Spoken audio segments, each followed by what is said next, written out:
Bismillahirrahmanirrahim. Assalamualaikum warahmatullahi wabarakatuh. Dikisahkan oleh Bintang Putra. Fakta sejarah membacakannya untuk teman-teman di sini. Sebuah teror dokar atau andong yang dikemudikan pocong keliling desa kami dan sekitarnya. Konon, setiap pintu yang diketuk atau desa yang disinggahi akan mendapatkan malapetaka sampai berakibat kematian bagi penghuni desa. Teror ini pernah berlangsung di era 90-an dan kembali ramai di tahun 2014 dan membuat beberapa desa harus menghentikan semua kegiatan atau aktivitas sebelum petang. Dan sebelum kita masuk ke selengkapnya, mari kita berdoa dulu. Bismillahirrahmanirrahim. Allahumma sholli ala sayyidina Muhammad sallallahu alaihi wasallam. Ini dia teror dokar pocong.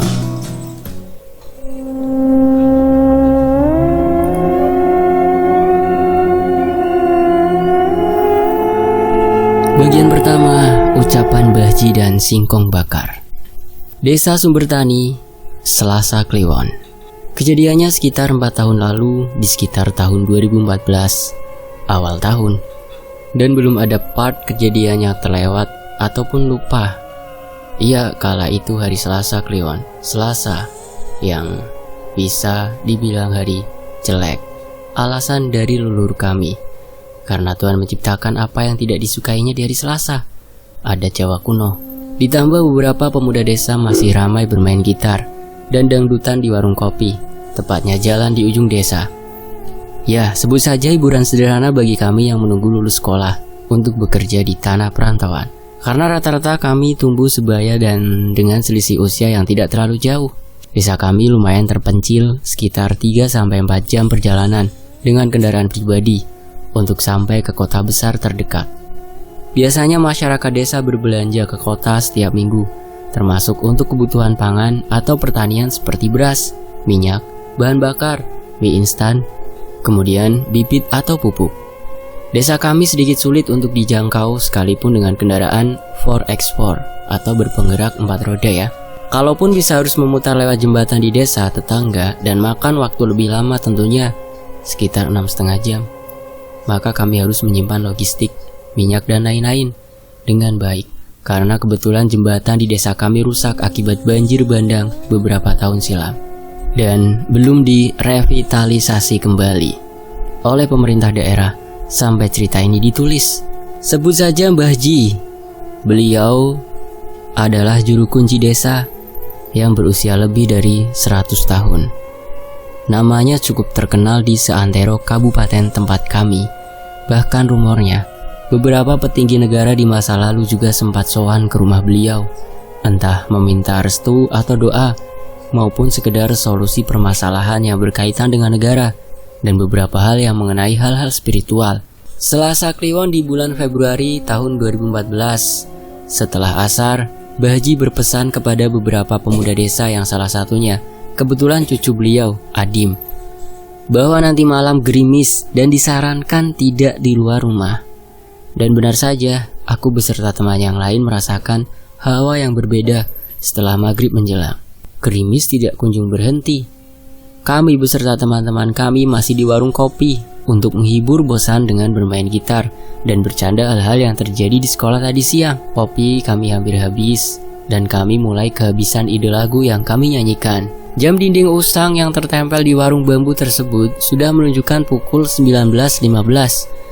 Cukup sore, tapi sepi di desa kami. Sementara gerimis pun tidak juga mereda. Para orang tua kami juga sudah kembali dari sholat isya di masjid. Hawa semakin dingin dan angin semakin bertiup tidak seperti biasanya, seperti membuat kami merinding tanpa tahu apa yang akan terjadi. Tapi salah satu teman kami, sebut saja namanya Adim, dia salah satu cucu Mbah Ji, nyeletuk singkatnya gini, "Wah, hawanya biasanya akan ada hal buruk terjadi kalau begini." Salah satu teman kami, Ja'far, pun berkata demikian. Tapi karena lahir di hari pasaran atau paing dalam penanggalan Jawa, wah, begini ini bebakaran singkong enak nih. Ajak Edi. Lah singkong punya siapa Ed? Apa dari kebunmu saja? Wah, deket sama pemakaman itu, Cok. Ngeri, sahut Jafar. Lah diambil aja bareng-bareng gitu, jawab Edi Payeng. Waduh, dikira apa mau panen kalau satu kebun kita ambil semua? Sekalian aja bawa truk kita bawa ke pasar, sahutku. Enggak, maksudku kita berempat ini, ujar Edi Payeng. Ya udah, kalau ada apa-apa asal buruan lari ya, timpal si Adim. Spontan kami bertiga menjawab, siap. Oh iya, dari warung kopi Pak No untuk menuju kebun Edi paling harus menyeberangi sebuah pemakaman dan jembatan bambu. Jembatan membentang 30 meter dan dibangun atas inisiatif warga desa yang hanya bisa dilalui pejalan kaki. Karung pun kami siapkan dan berbekal obor dan senter. 15 menit di tengah gerimis yang hampir mereda dipayungi daun pisang yang kami potong dari belakang warung kopi Pak No, kami berjalan kaki. Tidak lama kemudian, kami sampai di jembatan. Kami berhenti sejenak karena Edi Payeng selaku di depan tiba-tiba diam. Dan seperti menahan langkahnya, seolah-olah sedang terjadi sesuatu di depan. Jafar, aku, dan Adim di belakang pun menghentikan langkah, seraya melongok ke depan dan bertanya, apa yang membuat Edi Payeng menahan langkahnya? Shh. Tiba-tiba Edi Payeng memperingatkan kami agar tidak berisik, karena penasaran dengan apa yang terjadi. Kenapa Ed? Ngapain kamu tiba-tiba diam saja? Tanya Jafar lirih.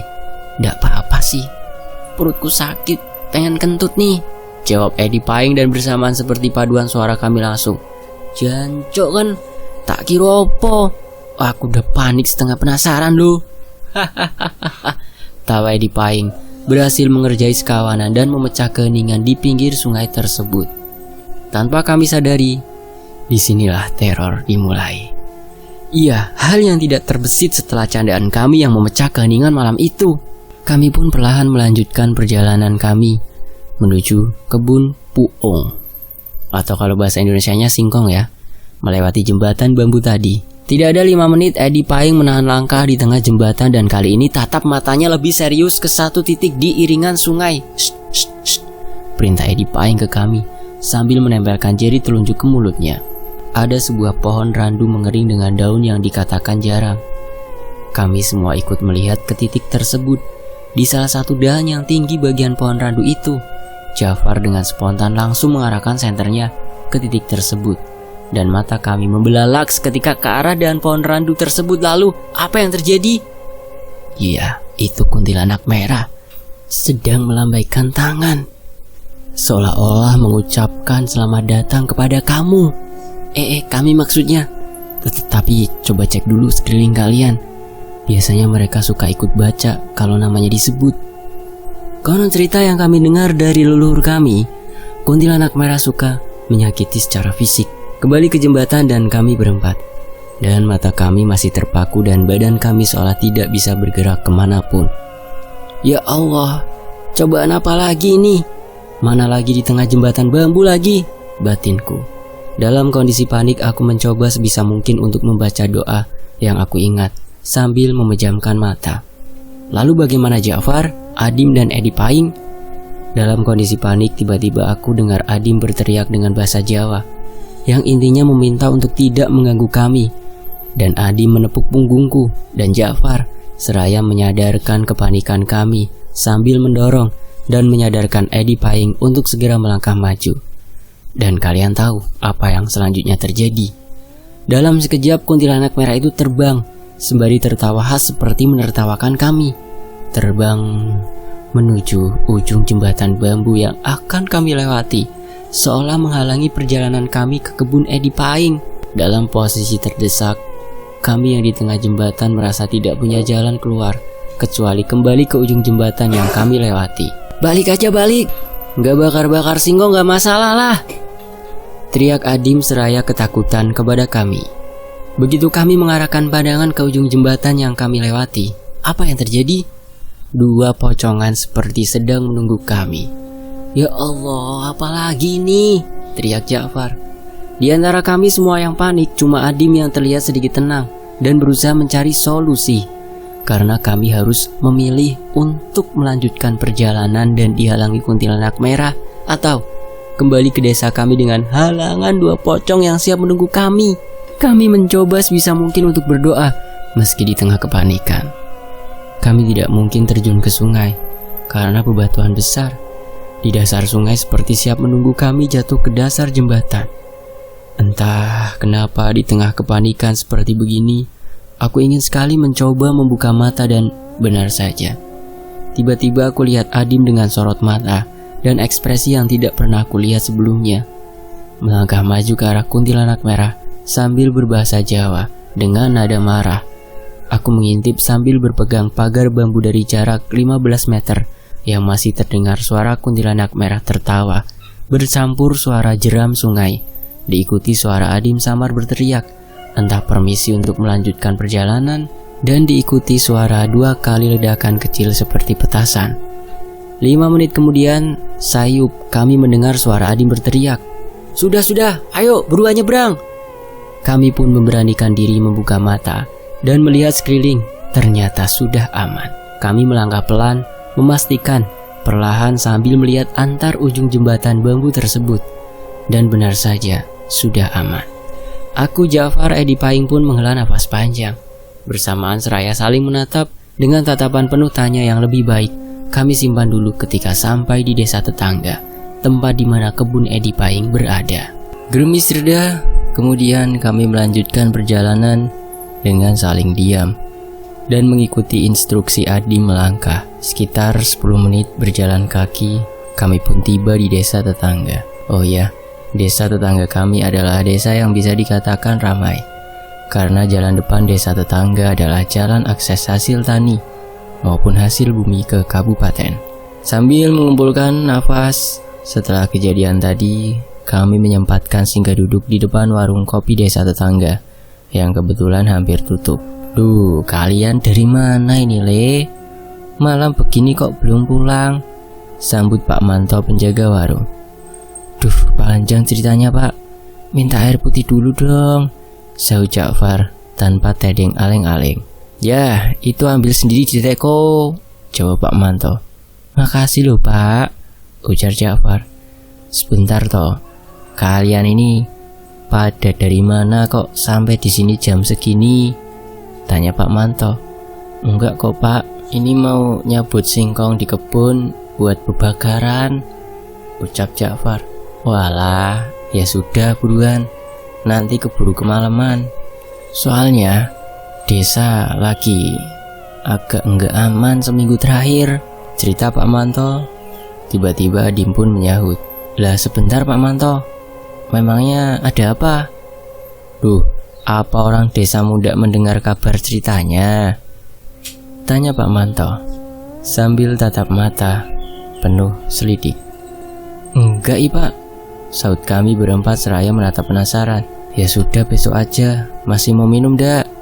Sahut Pak Manto menutup pembicaraan. Alah si bapak buat kami penasaran. Ya sudah, kami ke kebun ya, Pak. Terima kasih airnya, sahut Ja'far berterima kasih ke Pak Manto. Ya sudah, ayo buruan, keburu malam nih, ajak Adim. Kami pun berjalan kaki meninggalkan warung Pak Manto sambil bercanda dan ngobrol.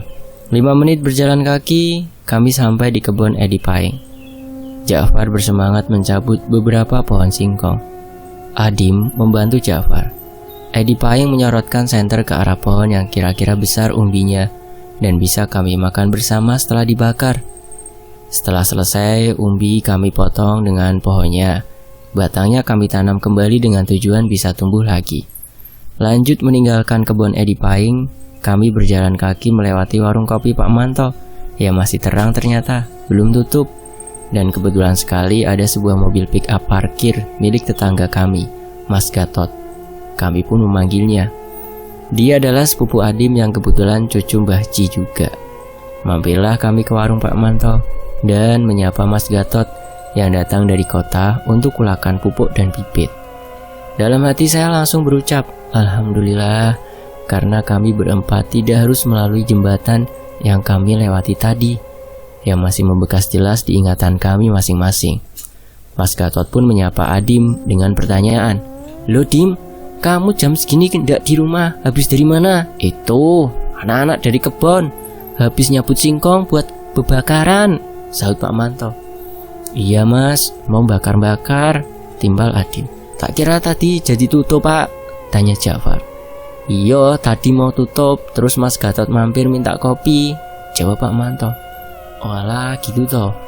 Mas Gatot, saya pulangnya numpang ya, soalnya kami tidak mau lewat jembatan bambu lagi, ucap Ja'far meminta ke Mas Gatot. Iya Far, ayo sama Adim juga semua, tak nyeruput kopi dulu, tak habisin ya, jawab Mas Gatot.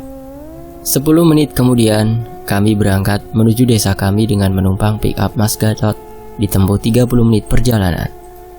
30 menit berlalu, kami pun tiba di desa kami tercinta. Namun, yang membuat kami sedikit heran, gerimis sudah mereda, tapi hawa desa kami semakin dingin dan sedikit mencekam.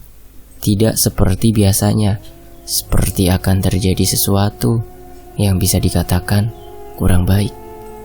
Ayo teman-teman, buruan dicuci singkongnya, terus dibakar rame-rame. Kalau kurang rame kita bakar sama rumahnya. Canda Dipaing. Tidak ketinggalan pula Mas Gatot, saudara Adim turut serta. Kami membagi tugas masing-masing. Sementara aku dan Ja'far mengambil kayu bakar yang biasa ibu pakai di rumah untuk menyalakan api memasak, dan Adim, kemudian Edi Paing mencuci bersih singkong supaya bisa dimakan, karena kalau salah olahan bisa keracunan. Kami berempat, karena mereka berdua lebih ahli dalam teknik bersingkongan dibanding aku dan Ja'far. Oh ya, Mas Gatot adalah cucu Mbah Ji dari anak pertama, salah satu petani sukses di desa kami yang bisa dikatakan mampu secara finansial untuk ukuran di desa kami. Kami melakukan acara bubakaran pun di rumah Adim, karena di rumah Adim bisa dikatakan aman. Mbah Ji tinggal dengan orang tua Adim satu atap, dan Adim adalah cucu paling disayang oleh Mbah Ji. Setelah singkong sudah siap dimasak, kami berkumpul di dapur untuk membakar singkong tersebut dan dimakan beramai-ramai. Tiba-tiba Mbah Ji terbangun dan bilang kepada Adim, "Kamu kan sudah saya kasih tahu tadi sore, jangan keluar rumah tole." Padahal kami juga belum menceritakan apapun. "Iya Mbah, maaf," jawab Adim kepada Mbah Ji. "Kamu tidak diapa-apain kan sama yang merah tadi?" "Tapi kamu tidak apa-apa kan, bener?" tanya Mbah Ji, memastikan bahwa cucunya dalam keadaan baik-baik saja. "Nggak apa-apa Mbah," ucap Adim. "Ya sudah, kalau sudah selesai buruan pulang, karena sudah larut malam," perintah Mbah Ji kepada kami. Bersamaan kami jawab, "Iya Mbah." Jam dinding menunjukkan hampir pukul 12 malam. Mas Gatot pamit untuk beristirahat, dan kami juga selesai bubakaran. Tidak lama kemudian, lalu aku Ja'far berikut Edi Paing pamit kepada Adim dan pulang ke rumah masing-masing karena besok pagi kami masih harus bersekolah. Sementara itu, di sisi lain, "Sek Rek, tungguin aku," teriak Ja'far dari gerbong sekolah kami, membuyarkan pandanganku ke salah satu gadis, namanya Dian, gadis favorit sekolahan kami, yang kebetulan sedang lewat depan gerbang sekolah. Oh ya, kami satu sekolah, dan kebetulan pula satu kelas. Sudah kebiasaan kami dari SD ketika berangkat sekolah saling menjemput satu persatu, dan berangkat bersama dengan bersepeda. "Sorry Bin, tadi aku kesiangan nih," ucap Ja'far kepadaku. "Santai aja Far, tadi ibumu juga bilang kamu masih mandi katanya," jawabku. Ting tong, 5 menit kemudian jam masuk kelas berbunyi. Ternyata Adim dan Edi Paing sudah di kelas, sambil membicarakan kejadian beberapa malam lalu di desa tetangga bersama teman kelas kami yang tinggal di desa tetangga. "Selamat pagi anak-anak," tiba-tiba sapa guru bahasa Indonesia kami masuk kelas, dan sekejap saja membuyarkan fokus kami yang ikut ngobrol bersama teman-teman kami, dan langsung mengambil tempat duduk kami masing-masing. Seperti biasa sembari menjawab bersamaan, "Pagi juga Pak." Saya pun menyiapkan buku catatan yang memang akan diperiksa guru kami di hari ini. Spontan, celetukan Ja'far lirih, "Mati aku, buku catatanku ketinggalan nih Rek." Aku pun menahan tawa. Seperti biasa, remaja pria seumuran kami menganggap kejadian yang menimpa Ja'far pagi ini adalah langganan, dan tidak sekali dua kali. Setelah guru kami berkeliling memeriksa catatan teman-teman kami sekelas, tibalah giliran catatanku diperiksa oleh guru bahasa Indonesiaku. Dan catatanku lolos. Lalu disambung giliran Ja'far sambil diri mengaku, "Lupa Pak, saya enggak bawa buku catatan saya." "Walah Ja'far, kamu ini lupa kok terus. Ya sudah, nanti jam istirahat ke kantor saya," jawab guru bahasa Indonesia kami. Mata pelajaran bahasa Indonesia yang terjadwal di kelas kami pun dimulai. Jam dinding yang terletak di depan kelas menunjukkan pukul 9.25, yang berarti 5 menit lagi kami diizinkan jam istirahat. Akhirnya bel istirahat berbunyi nyaring. Senyaring perutku yang belum sarapan sedari dari rumah. Tapi jam istirahat sekolah hari ini tidak berlaku bagi Ja'far, karena dia harus menghadap guru bahasa Indonesia kami, yang notabene wakil kepala sekolah kami. Aku, Adim, dan Edi Paing berjalan ke kantin sambil bercanda dengan teman kelas kami. Tanpa sengaja di waktu yang bersamaan, tiba-tiba Dian, gadis favorit sekolah kami, keluar kelas. Dan apa yang terjadi? Iya, kami remaja kaum Adam pasti serempak mengarahkan pandangan ke Dian sambil menyapa dengan nada sok kenal. "Halo Dian," sapa kami bertiga. Kalian?" "Iya," sahut Dian sambil tersenyum kecut. Sesampainya di kantin, "Bu, gorengan tahu isinya ada. Sekalian es teh ya Bu," pinta Adim kepada ibu penjaga kantin. "Saya juga Bu," timbalku. Entah kenapa hari itu suasana kantin sekolah tidak begitu ramai seperti biasanya. Aku pun sigap mengambil piring kecil untuk tempat gorengan yang akan kami makan sambil nunggu dibuatkan es teh. Tiba-tiba Adi membuka pembicaraan. "Rek, kalian sudah tahu belum cerita ganjil yang dirahasiakan Pak Manto Warkop kapan hari?" Aku dan Edi Paing spontan menjawab bercampur ekspresi penasaran. "Enggak lah Dim, memangnya ada apa toh?" Tiba-tiba, "Ini es teh kalian, cepat diminum, nanti keburu dingin loh, hehehe," potong ibu penjaga kantin sambil bercanda yang sepertinya ikut mendengarkan pembicaraan Adim, dan kami seraya menyodorkan gelas es teh kepada kami. "Itu loh Rek, katanya ada dokar atau andong yang Pak Kusirnya adalah pocongan," jawab Adim setelah mendengar cerita dari teman kami yang tinggal di desa tetangga kami. "Mosok Dim?" tanya kami penasaran. Adim pun cerita hasil bergosip tadi pagi dengan bersemangat. "Iya beneran, beberapa orang desa juga sudah melihat dokar itu lewat sambil bersuara lonceng kecil seperti andong yang ada di pasar kabupaten." Dalam waktu yang bersamaan bel masuk kelas berbunyi. Ya, kami harus kembali ke kelas dan sementara menyimpan rasa penasaran kami sampai sepulang sekolah dan membicarakan ini dalam perjalanan pulang ke desa. Oh ya, Ja'far tidak diizinkan istirahat di kantin karena dia harus menjalani strap atau dihukum di ruang BP, tempat di mana siswa menjalani konseling tentang permasalahan dalam indisipliner akademis. Baiklah, begitu ya anak-anak pelajaran untuk hari ini. Jangan lupa tugasnya dikerjakan karena akan saya cek di pertemuan minggu depan. Kita akhiri dulu kelas kita hari ini. Terima kasih, tutup guru matematika kami sembari menutup materi pelajaran sekolah yang kami terima di jam terakhir kelas. Hari ini karena jam di dinding di depan kelas sudah menunjukkan pukul 12:05, kami pun berkemas peralatan alat tulis dan perlengkapan kami kemasi. Seperti biasa, tiba-tiba kelas ramai seketika dengan candaan maupun hal lain di luar pelajaran sekolah.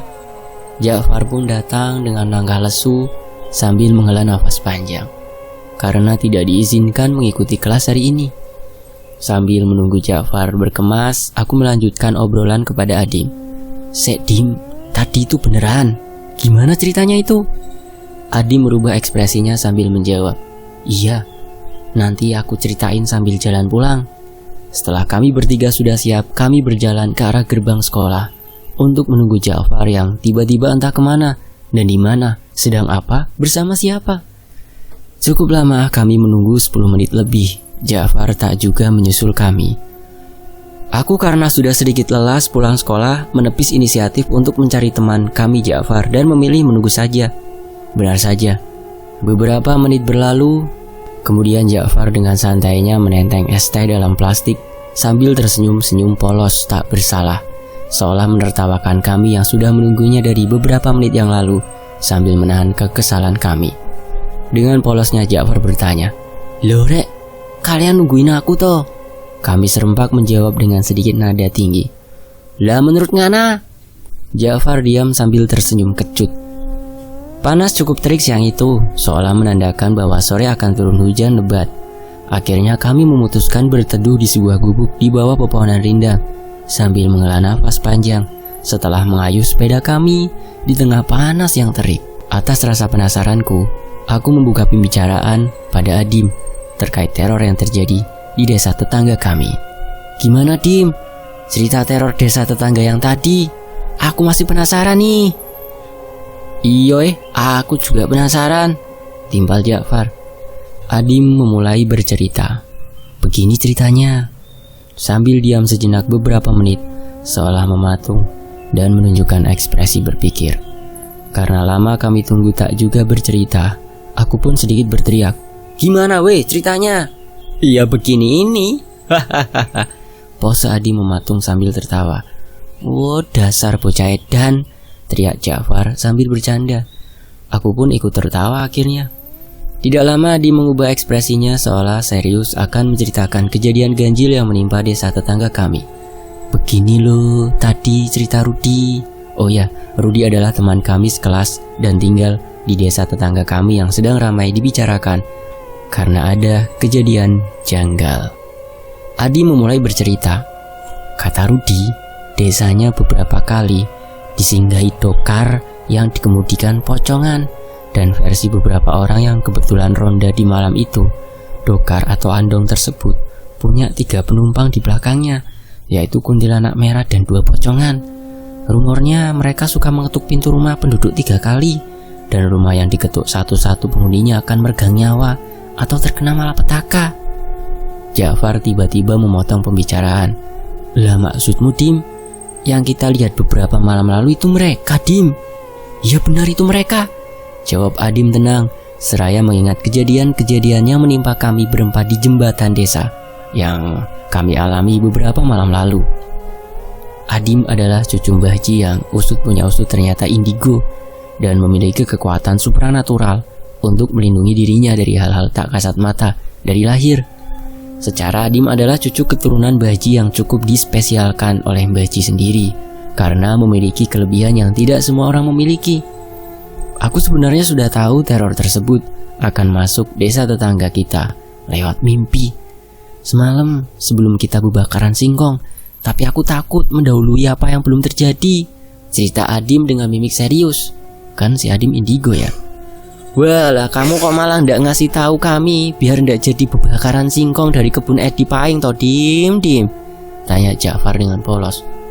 Walah, nek itu aku beneran ndak tahu. Emang waktunya kapan ya, Far? Jawab Adim. Kami mendengarkan sambil manggut-manggut, sambil mencerna dan meresapi cerita Adim. Sebentar, Mbah Ji, kok tahu kita habis dikasih lihat kuntilanak dan pocongan di jembatan itu, Dim? Bersambung. Kemampuan apa yang dimiliki oleh Mbah Ji sehingga beliau tahu? Nantikan kelanjutannya hanya di Fakta Sejarah. Terima kasih untuk Mas Bintang Putra.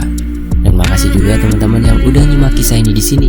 Saya pamit. Wassalamualaikum warahmatullahi wabarakatuh.